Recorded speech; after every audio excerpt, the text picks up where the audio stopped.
Esse é o Passport Like a Boss e você vai embarcar comigo, Letícia Gouveia, em experiências inspiradoras. Hoje vamos falar com uma brasileira que já visitou mais de 65 países. Ela é Heloísa Schurman, velejadora e líder do Voz nos Oceanos. Muito obrigada pela presença, Heloísa. Tá falando aí comigo lá do outro lado do oceano, são 7 horas da manhã aí, aqui 7 horas da noite, certo? Certo, bom dia e boa noite, né? Estou aqui na Indonésia, do outro lado do mundo. Heloísa, conta um pouco mais de você pra gente. Olha, desde que eu comecei a velejar, há mais de 50 anos atrás, o oceano passou a ser a minha casa. Então, além de eu ser uma velejadora, uma aventureira, trabalhando agora bastante com a sustentabilidade, defendendo os oceanos, eu também sou uma mãe e sou avó de 5 netos. Ah, que delícia. Heloísa, conta pra mim, qual que é a sua nacionalidade? Eu sou brasileira, nascida no Rio de Janeiro. Uma carioca, apesar de todo mundo achar que você é de Santa Catarina, né? Mas eu casei com um de Santa Catarina, né, então o Wilfredo é de Santa Catarina. Ah, muito bom. Qual a quantidade de países que você já visitou? Olha, no total de países são 65 países e vários territórios, porque, por exemplo, a Polinésia Francesa não é um país, é um território da França. Então eu já conheço 65 países, já visitei. E conta pra gente quantos estados do Brasil você já esteve? Olha, dos 26 estados do Brasil, 26, né, eu conheço 22, então estão faltando pouquinhos para completar. Eu amo viajar, obviamente, né, e viajo desde pequena, e conheci esses estados todos, principalmente na costa do Brasil, pelo mar, né, viajando com o veleiro. Maravilhoso. E você viaja com quem? Como você gosta de viajar? Olha, nós viajamos em família, porque desde que nós começamos a navegar, os nossos nossa expedição, as nossas viagens sempre foram em família, né, então eu gosto muito de viajar em família, mas também gosto de viajar sozinha. Ah, que delícia.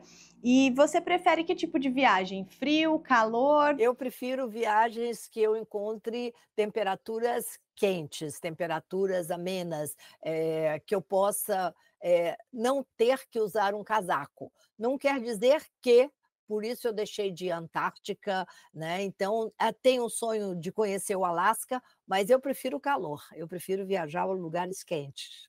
E você pratica que esportes nessas viagens, além de mergulho, que você comentou já com a gente? Olha, mergulho, natação, fazemos trekking, a gente, explora os lugares, né, então, bicicleta. Então meus esportes, se eu estou, por exemplo, em terra, em alguma cidade que eu não esteja no barco, eu faço corrida de 5 quilômetros, corrida de rua. Ah, que ótimo, muito bom. E você leva o que na sua mala? Me conta.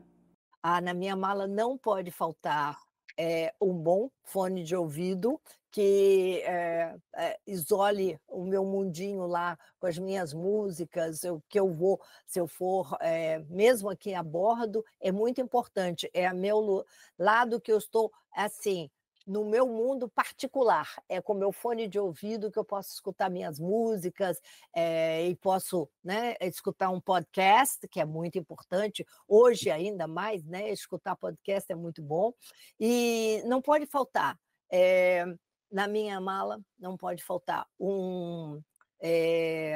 assim, as coisas que eu levo de toalete, né, pessoal, não pode faltar, eu sempre levo um pacote de nozes, amendoim, porque se eu fico, sem aeroporto esperando muito, eu tenho como ter comigo alguma coisa para me alimentar, uma barra de chocolate, né, então tem, assim, algumas coisas que eu levo. O meu almofadinha de pescoço, quando eu vou viajar, e dentro, minha bolsa de mão eu sempre levo uma muda de roupa, pelo fato de que eu sempre viajei muito com as crianças também de avião, eh, eles eram pequenos, me derramavam, suco, qualquer coisa na roupa, eu tinha uma roupa extra para estar na mala, né, para viajar na mochila.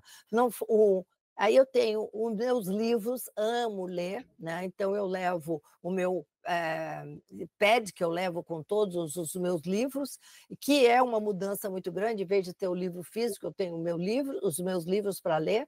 Então, são essas coisas básicas. Sempre a bordo, também a minha garrafa de água, porque, eu evito tomar, água em copo de plástico de qualquer maneira, então eu levo a minha garrafa de água, né. Então tudo que é meu, levo, inclusive os meus talheres, que são os meus talheres de bambu, que são um joguinho de um kit de talher de bambu. O meu canudo também. Então eu levo isso aí, é o meu básico para viajar, é o que vai na minha mochila comigo.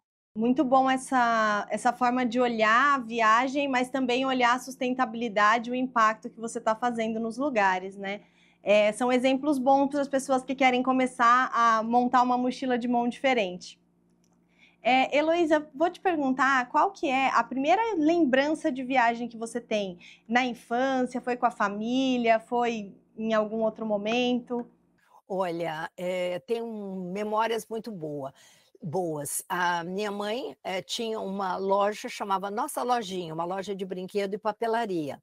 Então, todo ano eu me lembro, assim, de pequena, minha irmã e eu íamos com ela, nós morávamos no Rio, de ônibus até a fábrica da Estrela, Brinquedos Estrelas, em São Paulo. E mamãe levava a gente até lá, porque nós íamos escolher quais as bonecas, quais os brinquedos que a gente queria, gostava, para ela comprar para a loja. Você imaginou? Olha essa responsabilidade, mas era uma coisa muito gostosa. Então, as primeiras lembranças é assim, de pegar mala e ela sempre cuidando da gente e dizendo: "Não sai de perto de mim", e levava também um lanchinho na época, imagina, eu estou falando isso há mais de 60, 70 anos atrás, né, 60 anos atrás, 70 anos atrás, quando eu tinha 8, 9, 10 anos. Então, realmente, foram as minhas primeiras viagens, foram viajar com a minha mãe, de ônibus. Era você e sua irmã? Eu e minha irmã, era uma aventura, era incrível, era uma aventura. Não só o fato de que a gente estava saindo do Rio de Janeiro, então foi uma aventura muito grande. E me conta assim, qual que foi a viagem inesquecível que você fez? Um lugar que é absolutamente marcante, te surpreendeu muito. Como você já viajou muito, eu vou deixar você falar uns três, porque acho que deve ser difícil falar um só. Pois é. Bom, todos os, lugares, e aí é difícil falar. Por exemplo, chegar na Ilha de Páscoa, chegar no próprio Galápagos, mas, assim, viagens que eu fiz que não foram, assim, impactantes de barco, né, foi a última viagem que eu fiz para o México. Eu fui com a Érica, nós 2 fomos ver, o parque, que é uma biosfera da Unesco, onde, chegam as borboletas monarcas, nas montanhas, na migração delas. Mas é assim, quando eu falo, as pessoas dizem assim: "O que foi tão incrível?". É porque você chega de manhã cedo, sobe a montanha, sai da sua pousada, sobe a montanha, e quando você chega lá, são milhões, não são milhares, são milhões de borboletas que estão nas árvores e à medida que o sol vai esquentando, elas saem em revoadas. Parece assim uma coisa de um sonho, é uma coisa assim de estar parada e as borboletas por todos os lados pousando em você, assim, voando, voando, voando ao seu redor. Foi um dos momentos mais lindos, para mim foi muito lindo. A gente teve que subir a montanha, eu inclusive fui a cavalo até lá no topo da montanha, mas foi um momento muito impactante, realmente para mim foi muito impactante, né. Então assim, dos lugares, que eu já tive também, a China, chegar na China, subir o rio Xangai, com um barco, né, o rio, para chegar em Xangai, com o barco e chegar na China. Foi assim, uma coisa, e que todo mundo vai ou de avião ou de navio, mas nós com o nosso veleiro demoramos 8 horas para subir o rio e chegar em Xangai. É uma cidade, assim, maravilhosa, mas também muito impactante o visual dela. Um dos sonhos que eu tinha, quando a gente começou a preparar as viagens, era conhecer a Ilha de Pedra, do Dinheiro de Pedra. Era uma ilha, a gente olhava na National Geographic, várias National Geographic, que dizia: vamos para esse lugar, vamos para esse lugar. E era um lugar que me fazia, assim, me chamava muita atenção. É um lugar onde os dinheiros são gigantes, são dinheiros de pedras. Eles vão buscar na pedra na outra ilha e eles fazem aquele dinheiro de pedra. Então, chama-se Iap, a ilha, fica uma unidade das Marianas, e foi assim incrível, porque eu nunca imaginei que eu sonhava de chegar nesse lugar e que eu fosse lá. Então, para mim foi assim, são lugares, tem muitos, né, como você falou, mas esses foram os mais impactantes. Muito legal. Eu queria que você me contasse um pouquinho mais de onde fica a Ilha do Dinheiro de Pedra. Fica ao norte da Austrália, já acima da linha do Equador, perto de Guam, que é uma base americana, é um território americano, e tem uma base militar perto de Guam. Então, ali, aquela região toda, Marianas, Micronésia, são todas territórios americanos. Então, a Ilha de Pedra, Iap, fica lá. É muito linda. E eles mantêm as tradições, né. Então, o dinheiro de pedra, como é muito grande, ele não pode ser movimentado, as pessoas colocam na frente da sua casa, né. Então, é aquele dinheiro. Eu digo que era a primeira criptomoeda do mundo. Porque, sabe, era assim, incrível. E eles mantêm as suas tradições até hoje muito fortes, né. A região ali da Oceania tem essa questão de manter as tradições também muito, muito forte, né? Me conta um pouco, assim, toda viagem você tem que? O que você sempre tem que fazer, ou antes de cada viagem, ou na viagem? Olha, por experiência, né, primeiro eu pesquiso o local. Quando a gente não tinha ainda toda essa tecnologia, né, eu via através de livros, comprava revistas para pesquisar sobre o local. Qual é o idioma que se fala, o dinheiro que se usa, né, o clima, né, tudo isso. Hoje é mais fácil. Então eu pesquiso o local que a gente vai. E depois, eu sou meio, assim, organizada, do que eu tenho que levar. Eu faço um checklist do que eu tenho que levar, que é para não esquecer nada, né. Lógico, além do passaporte, cartão de crédito, o que for, mas o que eu preciso levar para aquele lugar. Se é um lugar, por exemplo, que eu vou estar exposta ao sol, um chapéu, um boné, o protetor solar, a camisa protetora. Então, assim, a roupa, né, de proteção ao sol. Então, eu faço toda uma pesquisa antes de eu viajar. E, assim, quando eu embarco, as pessoas morrem de rir, porque eu já faço isso há 500 anos. Por exemplo, se eu vou, de avião, eu tiro fotografia da minha mala na hora que eles colocam ali para pesar. Porque, eu já perdi mala, eu não, né, a linha aérea perdeu mala e foi mais fácil de encontrar, porque eu dizia: "Ó, essa aqui é a fotografia do meu bebê, vocês estão procurando essa daqui". Mas é importante. Então, eu sou, assim, muito organizada, na preparação para a viagem, né, e depois aproveitar a viagem descansada. Me conta um pouco sobre nesse preparo, se você pesquisa também da cultura para não cometer nenhuma gafe, se mesmo assim já aconteceu de ter alguma gafe em alguma viagem, algo que você falou, nossa, devia ter pesquisado isso antes. Sim, e tem muita coisa que não está, né, hoje nem na internet, nem nos livros, né, e a gente comete gafe, a gente evita. Por exemplo, e respeito às culturas, né. Nas ilhas, por exemplo, de Tonga, você não pode mostrar a parte da perna, você tem que usar uma saia pelo menos até o joelho. Não pode mostrar, porque é proibido, é uma questão deles de... Aqui, agora que a gente está nos países muçulmanos, a gente não pode andar com os ombros descobertos e também tem que andar ou de calça comprida ou de saia, não importa o calor, você tem que estar coberto, né? Então, é um respeito. Se você vai a vai entrar em algum templo, em algum lugar que pede que cubra a cabeça também, a gente tem que ter sempre um véu. Eu já cometi uma gafe, assim, não é uma gafe, mas é assim, um choque cultural, né? Quando nós chegamos nas ilhas da Polinésia, e lá na primeira ilha que nós chegamos, tinha um grupo de meninas que quiseram conhecer o barco. Tem que lembrar que quando eu saí, os meninos tinham 7, 10 e 15 anos, eles foram crescendo a bordo, então eles eram adolescentes quando nós passamos lá, em 1989, e um grupo de meninas curiosas, Brasil, Brasil, Brasil, e vieram a bordo. E começaram a conversar, e uma delas chegou perto do Vilfredo, passou a mão assim e disse miri, miri.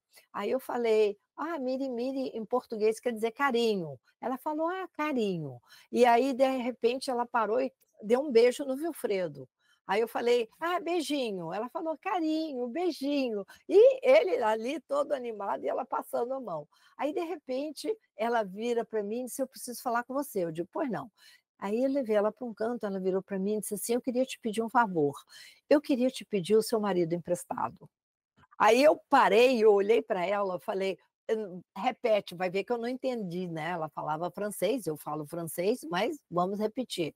Ela falou, não, eu não quero ele para sempre, eu queria ele emprestado por umas noites, porque como você teve com ele, você é morena, como eu, teve com ele filhos louros de olhos azuis, verdes, eu queria tanto ter um bebezinho, me empresta.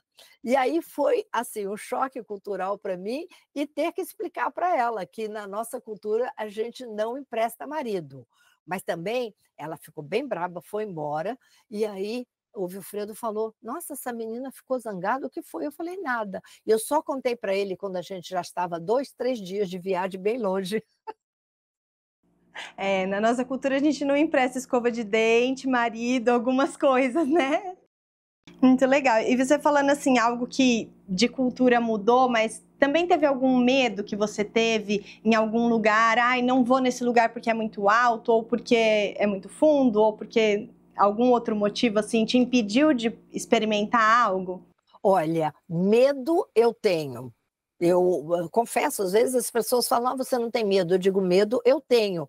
Mas acontece que como o meu espírito de aventura, de curiosidade para conhecer é muito maior do que o medo, eu vou com medo mesmo. Até agora, eu, por exemplo, botei um limite. Eu não gosto de esportes, por exemplo, na Nova Zelândia, que tive lá e vi a ponte, o meu neto até pulou, o Kian pulou da ponte 70 metros de bungee jumping. É uma coisa que eu não faço. Eu tenho medo. Aí nem o medo, ir com medo me ajuda. Então tem certas coisas que eu não faço, principalmente de altura.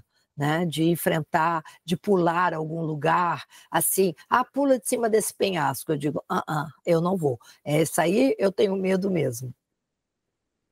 Bacana. E teve alguma coisa assim que você não quis comer ou que você não se sentiu muito à vontade e acabou recusando, assim, ou provou e achou muito diferente? Foi. Realmente essa questão de estar experimentando comidas é muito legal, você pode experimentar os alimentos, né? Mas quando nós estávamos, nós estávamos em Tonga, nos ofereceram um churrasco, um churrasquinho tipo um espetinho, e eu comi a carne, achei a carne muito forte, sem saber, eu estava comendo carne de cachorro. Eles criam um cachorro para poder se alimentar. Hoje, muito menos, mas ainda algumas das aldeias têm esse tipo de alimento. E a outra coisa foi morcego. Os meus filhos estudaram na escola em Tonga e lá morcego, esse morcego herbívoro, para preservar, o rei é muito sábio, só a família real pode se alimentar dos morcegos. E eles foram a uma escola, um jantar com os outros alunos, e eles comeram morcego. O dia que vieram oferecer para a gente falou, eu pelo menos falei, né, eu não quero, né? Mas os meninos comeram e eles disseram que parecia uma carne tipo frango. Eu nunca comi. Morcego aí é o meu limite também. E cachorro, né? É algo que pra gente é muito diferente, né? Eu entendo. Eu também não sei se eu comeria morcego. Acho que morcego, ratinhos, assim, eu ficaria um pouco impactada. É.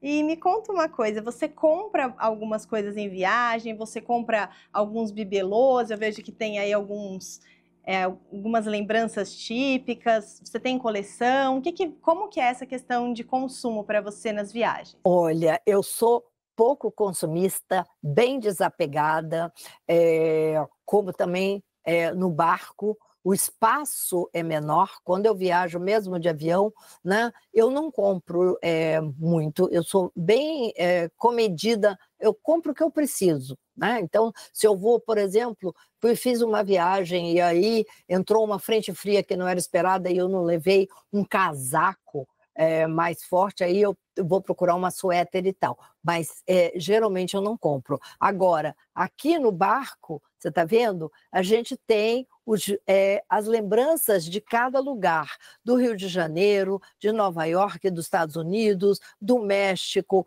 de Costa Rica, de Galápagos, de Tahiti. Então, de cada lugar, a gente vai tendo... não só que a gente compra, mas também a gente ganha dos amigos que a gente faz, né? E, por exemplo, aqui a arte, né, da parte toda de Papua, então a gente vai colecionando, mas é que assim, para o barco, e tudo tem que ser pequenininho, nada de coisas grandes. Uma das coisas que a gente fala para as pessoas, principalmente nos dias de hoje, é de não tirar conchas da praia, não colecionem conchas, as conchas têm que ficar na praia, porque elas têm um propósito, elas têm a sua vida, elas têm maneiras de abrigar os ermitões, né, os caranguejos pequenininhos, então não tirem conchas da praia. Então as pessoas falam, você mora no barco, você viaja, você não coleciona conchinha dos lugares, você vai. Não, na natureza a gente não tira nada. Agora, fotos, não tenho mais nem lugar para espaço para botar foto. Eu coleciono fotos, adoro tirar fotos. Imagino, que bacana. Também em tantos lugares diferentes, assim, deve ser muito bom ter retratos para tirar. Deve ter aí um espaço de HD totalmente já ocupado.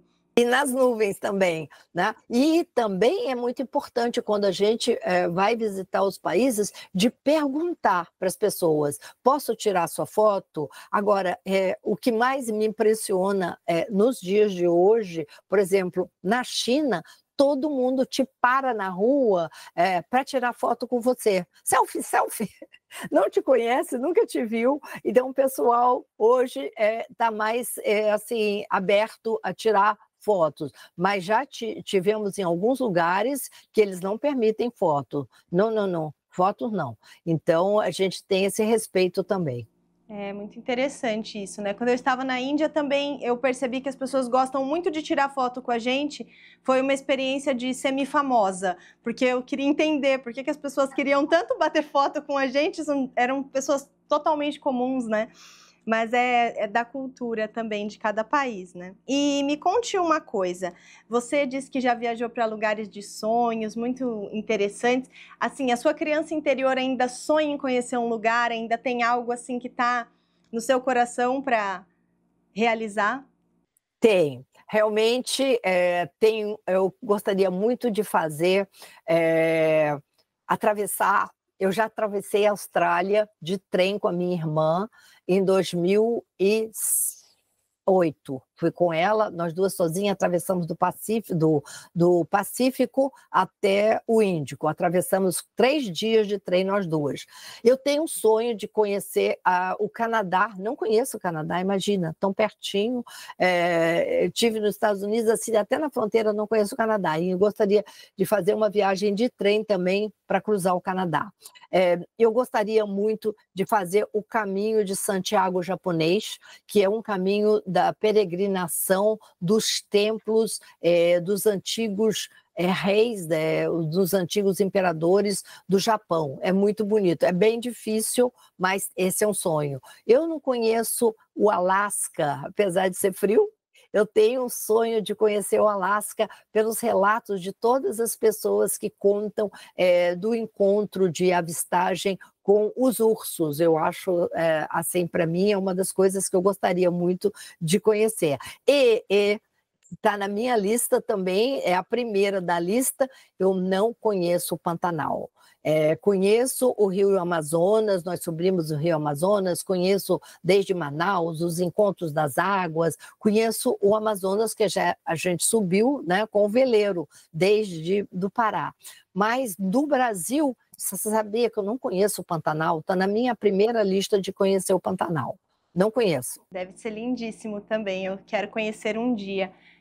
Heloísa, me conta qual foi o maior tempo que você ficou fora do Brasil, fora de casa, a bordo? Como são essas longas viagens para vocês? Olha, na primeira viagem, nós chegamos a ficar, desde que saímos de 84 até 1991, nós ficamos fora do Brasil, assim, direto, né? Então, esse foi o maior tempo que eu fiquei viajando, que eu fiquei fora do Brasil. As outras, depois eu fui ao Brasil, voltamos, porque nós perdemos os mastros do barco numa tempestade, que foi a pior tempestade que o barco enfrentou, e aí a gente teve que ir para o Brasil passar uns 2, 3 meses. Mas foi assim, o maior tempo foi de 84 até 91. E você falou aí das tempestades. Conta um pouco como é essa experiência do mar, de enfrentar esse imprevisível, né? O mar, ele tem tem que ser respeitado, ele tem a sua vida própria, tem os seus momentos, né, de calmaria, de tempestades. E como que é para você lidar aí com isso no barco e como que isso também reflete na sua vida, que você aprende? É um aprendizado muito grande. Primeiro, você aprende que você não tem controle de nada, né? Mesmo com as previsões do tempo, você já está, por exemplo, agora fizemos uma travessia da Nova Zelândia até o norte da Austrália, 20 dias no mar, né? Então, você sabe que vem uma tempestade e a previsão diz que ela vem com uma força de, vamos dizer, 80 quilômetros de vento. E, de repente, o vento chega a 120 quilômetros, né? Então, você tem que saber enfrentar. Você sabe que você não tem controle, mas você tem que ter confiança, para nós aqui, no barco, na tripulação, na maneira como a gente se comporta, sabe? Enfrentar a tempestade. E também um aprendizado é que toda tempestade passa. Por pior que seja, por mais negro que o céu esteja, por mais forte que os ventos venham e por mais alto que as ondas cresçam, toda tempestade passa. É como a vida. A gente pensa que tem controle, a gente não tem, para mim é um aprendizado. E também você tem que aprender a ter paciência para enfrentar aquele momento com tranquilidade, pânico nunca, enfrentar aquele momento com tranquilidade e depois saber que você passou aquele momento ali e aí vem a calmaria, como você falou. E a calmaria também ensina, porque a gente tem que ter uma paciência muito grande de esperar que o vento chegue. Então, a calmaria também dá uma lição muito grande para a gente. Ah, muito interessante isso também, né? Não são só os tempos agitados que são desafiadores, né? Todos os tempos têm o seu próprio ensinamento. E falando aí de tempos calmos, de mar claro, conta um pouco para mim aí dessa história de mergulhar, como que foi para você entrar nesse universo do mergulho? É um esporte que é bem longevo, a gente pode mergulhar até mais velho, então acho que isso também é uma forma de incentivar as pessoas, né? Verem você, que me contaram que ainda mergulha até hoje, está mergulhando aí na Indonésia também? Sim, o mergulho entrou na minha vida. Eu sou carioca, como eu falei, e eu tinha um irmão muito próximo, que é 2 anos mais velho que eu, tinha 10 anos, e infelizmente o meu irmão morreu afogado numa piscina, né? Então, independente disso, eu continuei com aulas de natação, eu continuei nadando, mas nunca quis mergulhar. Eu tinha medo, como eu falei, de mergulhar. Eu tinha medo, sabe, que acontecesse alguma coisa. Tanto que meus filhos aprenderam a nadar antes de aprender a mergulhar. Antes de aprender a andar. Pequenininho, eles já iam para aula de natação. Então, para mim, era assim, uma espécie de um trauma, né? Até que quando nós chegamos com o barco lá nos Estados Unidos, Vilfredo matriculou o David, que ia fazer 12 anos, e me matriculou na aula de mergulho, né, para fazer um curso de mergulho. Aí eu falei, eu não vou, não sei o quê. Mas olha, foi assim uma virada de chave na minha vida, porque eu fiz as aulas práticas, o instrutor colocava a mão no meu ombro, meu cabelo estava na piscina, fora da água, e ele colocava a mão no meu ombro como dizendo assim, calma, calma, né? Então, aprender a controlar a respiração, tudo que eu tinha que aprender, não controlar, mas aprender a não querer sair da água de repente. Então, ele foi muito bom, foi me ensinando. E aí, quando eu fiz o meu primeiro mergulho de batismo ali na Florida Keys, que era maravilhoso, eu descobri esse novo mundo, que a gente chama o sétimo continente, né? Os sons, a luz, as cores, os animais. Você entra realmente num novo mundo. E aí eu me apaixonei pelo mergulho. Foi uma coisa assim que daí não parei mais. Ah, muito bom. E você tem mergulhado aí na Indonésia? Como tem sido a experiência por aí? Muito linda, os corais ainda estão muito preservados aqui onde a gente está, na região de Rajan Park, que é um dos blue spots, né, da Sylvia Earle, que mantém aqui esse parque todo preservado. Eles têm um controle muito grande no número de turistas, da onde você pode ancorar com o barco, inclusive, né? E tem multas pesadas caso você faça alguma coisa que não esteja de acordo. Temos visto corais lindos, mas também em alguns lugares, devido a uma corrente mais quente, nós temos visto que alguns corais também já sofreram branqueamento, né? Então, a gente vê assim, certas coisas, por exemplo, nós ontem não fomos a um mergulho com cilindro, nós fomos a um snorkel numa lagoa de águas vivas que moram ali e que que não queimam. Elas vivem ali já. A água viva é realmente um animal imortal, ele vive milhões de anos, mas essas águas vivas, elas não queimam. Então, você vai ali para mergulhar, não pode usar nadadeiras, nada, você tem que ficar bem tranquilo, nadando, e elas vêm assim ao seu redor, né? De repente bate em você, você já fica meio assustado, mas é uma coisa, é um espetáculo maravilhoso. Então, ali, naquele momento, você vê que quando se preserva, quando tem número de pessoas que pode entrar, né? Então você tem todo um controle para você poder estar vendo esse espetáculo que todo mundo também pode ver, né? Que está perto da região. Então aqui o mergulho realmente é assim maravilhoso. Ah, que ótimo. E que lugares de mergulho além daí você se apaixonou quando você se conheceu? Quando nós mergulhamos em Bonaire, Bonaire foi um dos primeiros parques de mergulho do mundo, na época, nós passamos lá em 86, imagina, muito lindo. Bonaire preserva, tem esse mesmo essa mesma critério de manter, né? Por exemplo, a gente chegou, eles vinham perguntar se a gente tinha arma de arpão, alguma coisa, porque é proibido pescar. Então, como aqui, toda essa região é proibido pescar. Anteontem, nossa, a quantidade de peixes que pulavam assim ao redor do barco, eu falei, gente, o que é esse barulheiro? Um monte de peixes. Então, realmente, Bonaire foi muito lindo, foi um dos lugares que eu achei muito preservado também, e continua até hoje, né, a questão do mergulho. Em Bonaire, Vanuatu, que nós mergulhamos também, tem muitos lugares para você mergulhar também, que são parques que você pode mergulhar e é bem preservado.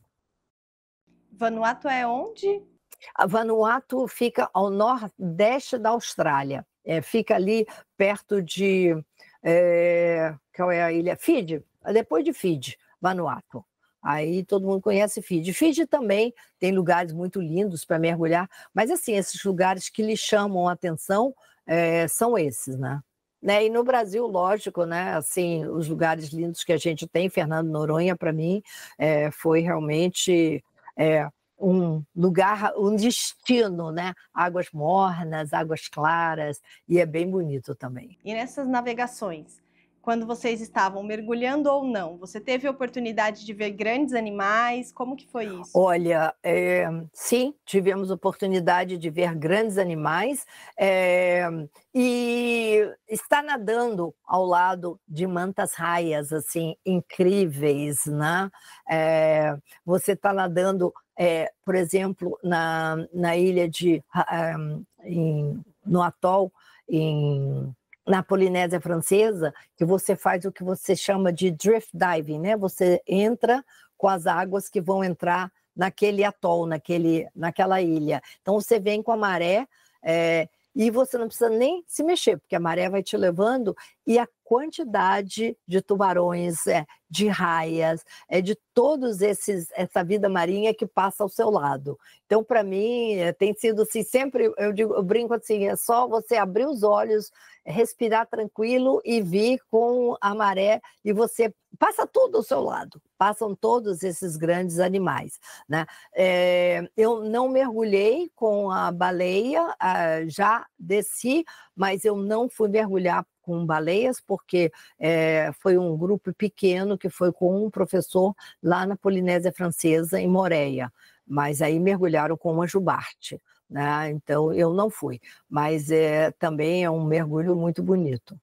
E no barco, quando vocês estão, eventualmente pula algum? Vocês tiveram, assim, essa experiência? Algum já, de repente, fez algo que deixou o barco balançando? Vocês com algum receio? Não, foi ali, nós estávamos, inclusive, na própria Polinésia Francesa, e as meninas estavam todas nadando, a gente foi para a água e tinham baleias ao longe, estavam longe. E, de repente, um bebê baleia, uma baleinha menor, né? Saiu lá de perto da mãe dela e, curiosa, veio em direção do barco e ficou nadando. Você escuta na gravação, todo mundo gritando, a baleia passou debaixo do barco, voltou, mas era um bebê curioso, uma baleia, mas é um espetáculo assim que não tem, né, nenhum momento que você tem de vida de estar dentro d'água. Agora sim, baleias ao nosso redor, em Abrolhos, quando a gente foi conhecer Abrolhos, e que um dia de manhã eu estava fazendo yoga e de repente eu escutei aquele... e aquele cheiro, assim, tinha uma baleia bem ao lado. Então, Abrolhos é um lugar que a gente viu muita baleia, né? E no meio do oceano, lógico, todo tipo de golfinho e raias também, quando elas saltam para fora d'água, né? Com aquela... é um espetáculo maravilhoso. Ai, que interessante, eu não sabia que as raias também saltavam fora d'água. Saltam e pulam alto. Eu levei um susto quando eu vi a raia, assim, eu já vi algumas vezes, né? Por exemplo, agora quando a gente está velejando, a gente vê muito peixe voador. Peixe voador, assim, direto, às vezes até cai no barco, mas a gente vê bastante peixe voador, né? Golfinhos, lógico, isso... todos os tipos de golfinhos com que vêm, seguem o barco e brincam com a gente, passam na frente. Isso é muito lindo. E de todos esses lugares que vocês têm ido agora, do que você também já foi. O que você aprendeu com uma outra cultura que foi muito especial para você? Tem algum ou alguns ensinamentos assim que te marcaram? Olha, primeiro, eu aprendi a respeitar todos os tipos de religião, seja um templo, seja uma mesquita, seja o que for. Mas, assim, de lições de vida que me marcaram muito, foi na Polinésia Francesa também, a maneira como eles lidam com o dia a dia, né? Eles vivem o presente. Eles dizem, é preciso aproveitar aqui enquanto você está aqui, porque não há o aqui lá. Então, as pessoas ficam pensando assim, eu estou no barco, eu gostaria de estar em terra. Eu estou em terra, eu gostaria de estar no barco. Eu estou aqui, eu queria estar em tal lugar. Não, você tem que usufruir, aprender a olhar ao seu redor e usufruir daquele lugar que você está. Seja, por exemplo, em São Paulo, eu caminho e eles brincam comigo, não vai cair na rua, porque eu fico olhando, assim, se eu estou no jardim, passando na frente de um jardim, eu vejo uma borboleta, eu vejo as flores, eu vejo o céu. Então, assim, aproveitar aquele lugar que você está, independente de onde você esteja, né? Porque não há aqui, lá. Então, essa foi uma das grandes lições que eu aprendi realmente, né, com os povos. E outra lição que eu tenho aprendido, estou aprendendo com os povos originários, é a preservação da natureza. Eles vivem da natureza, eles se alimentam, eles cultivam, eles dependem da natureza para viver. É o coco da árvore, é o peixe no mar, né? E essa mudança climática, essa invasão de plásticos nos oceanos tem destruído muito do modo de vida, porque as praias estão poluidíssimas, as ilhas estão cheias de plásticos, mas os nativos, as pessoas que moram, os povos originários, eles têm ensinado essa maneira de preservar, porque eles viveram sempre a maneira deles, há milhões de anos eles vêm vivendo o modo deles. Então, eles têm ensinado muito que a gente pode preservar, e tem, né? Hoje tem que preservar o nosso meio ambiente.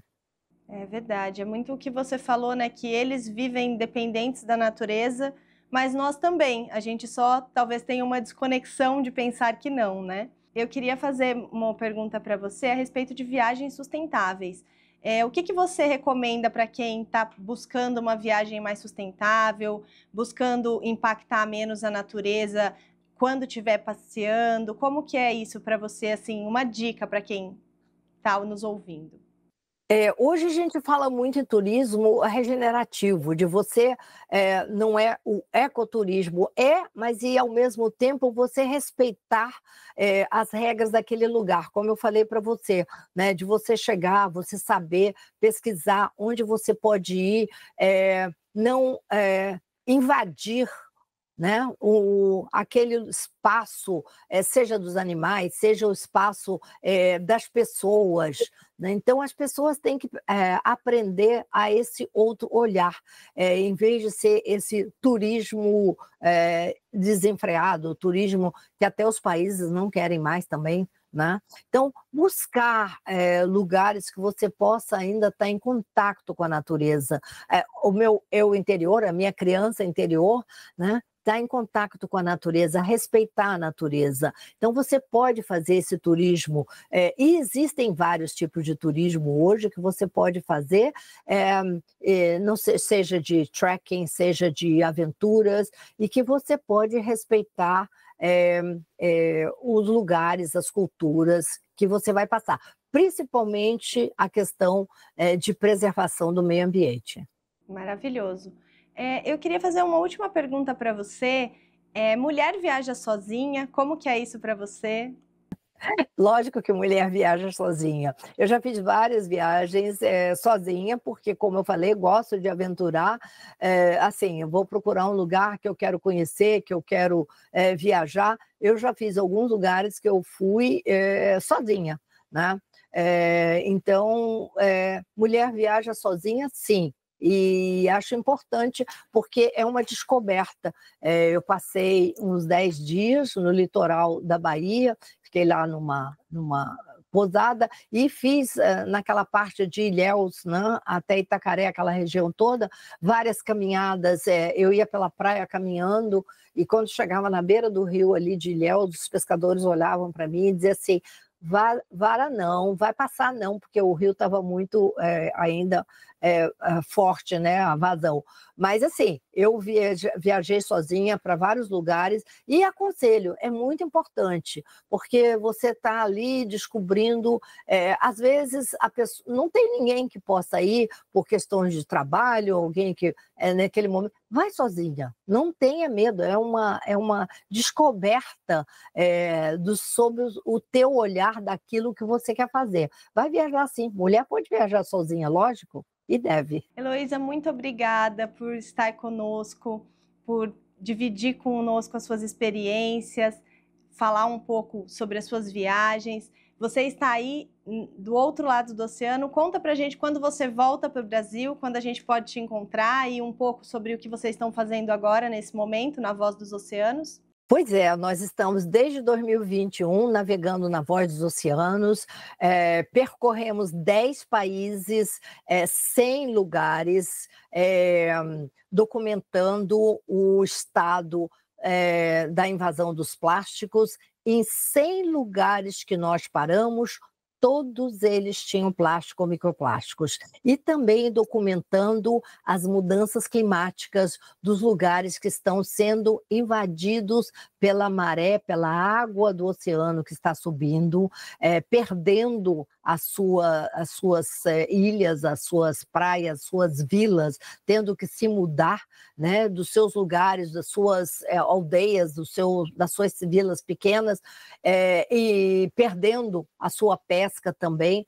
Então, a invasão desse mar que está subindo, nós temos documentado e temos visto assim, muito de perto, né? As comunidades, por exemplo, do Estreito de Torres, aqui no norte da Austrália, eles estão se mudando cada vez mais para dentro, no interior, ilhas que têm montanhas, para poder sobreviver, porque a resiliência deles é não sair do país, eles não querem ir embora do seu país, né? Então, como Kiribati, Tuvalu, essas ilhas do Pacífico, as pessoas não têm ideia que a água está subindo. Aqui na própria Indonésia, né, a Jakarta é um exemplo, Jakarta já tem uma invasão, né, da água do mar também muito grande, tanto é que suposta uma relocação da capital de Jakarta para 1.300 quilômetros de distância, porque em 2050, 2060, ela vai estar debaixo d'água. Então, assim, você vê essa mudança climática gritante, a gente vê de perto, fala com as pessoas e elas contam para a gente como elas estão lidando com a resiliência. Alguns dos lugares fazendo quebra-mar com pedras para impedir que a água suba, mas assim, é assustador para nós e nós estamos bem cientes disso, de falar com as pessoas, divulgar. Essa é a nossa missão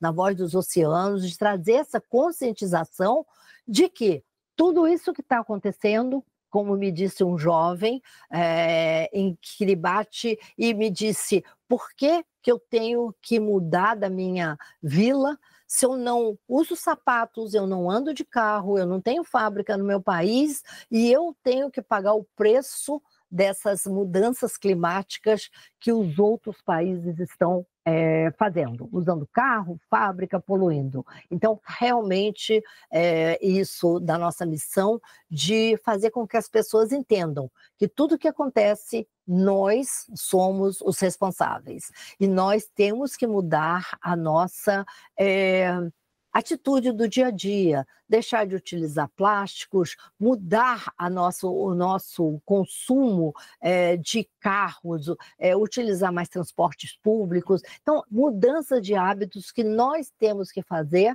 para evitar que a temperatura da Terra comece, né? Esse mês, inclusive, ano passado foi o ano mais quente, esse mês de janeiro foi o mês mais quente, para a gente conseguir reverter esse quadro. Então, a Voz dos Oceanos está trabalhando bastante e nós estamos documentando tudo isso que está acontecendo para que as pessoas entendam que nós temos que realmente mudar os nossos hábitos. Além de você falar também a respeito das mudanças que nós, como pessoas, podemos fazer no dia a dia, existem várias mudanças também que podem ser feitas nas políticas públicas. E vocês também têm trabalhado nesse sentido, correto?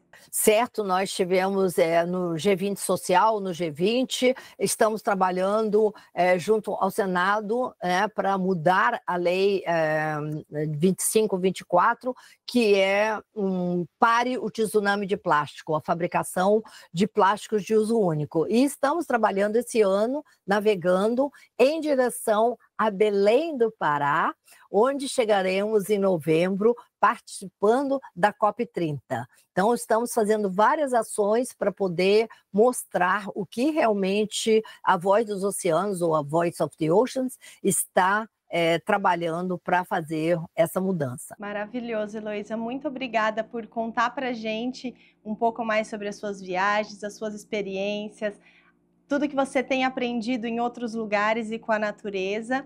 E obrigada pelo trabalho de vocês, ele é muito importante. É importante para a gente como seres humanos, é importante para a natureza e é importante para incentivar as pessoas a fazerem viagens mais sustentáveis, com menos impacto e no dia a dia também tendo atitudes que repensem todo esse contexto de excesso de plástico em canudos, em sacolas, em todas as coisas que às vezes a gente não nota, mas é um lixo gigantesco que nós estamos criando.